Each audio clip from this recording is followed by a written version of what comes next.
There is nothing remotely excusable about violence against women and girls, anywhere, anytime. And yet today, a woman somewhere in Australia will be assaulted by her boyfriend, her husband, or a close male relative. Today, traffickers somewhere in the world will sell a young girl into sexual slavery.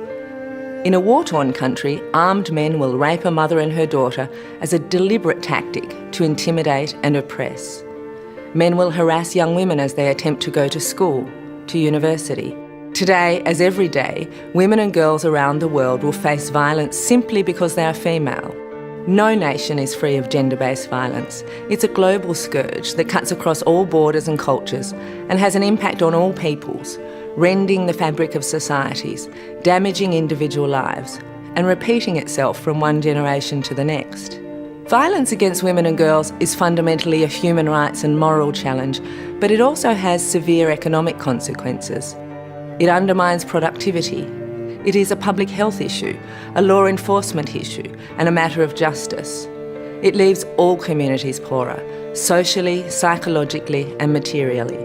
And it remains one of the biggest obstacles to empowering women. When women and girls are accorded their rights and have equal access to education, employment, political participation and involvement in peace building, they drive social and economic progress and security. When they live free of violence and the fear of violence, they can build futures in which they themselves, their families, communities and their nations prosper. In 1999, the United Nations first declared November the 25th as the International Day for the Elimination of Violence Against Women, sharpening the world's focus on the global pandemic of violence.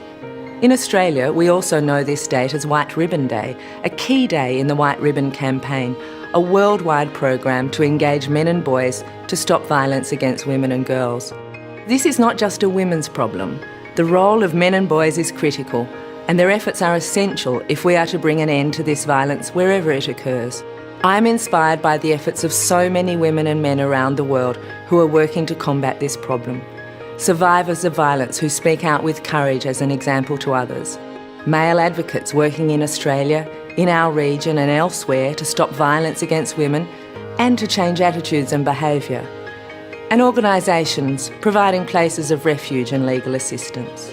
Commemorations like the International Day for the Elimination of Violence Against Women are an important occasion to renew our commitment to the world's women and girls.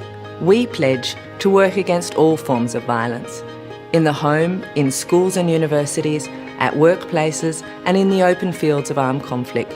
And we are reminded that this is not the work of one moment, but a daily exercise of vigilance and courage for all of us.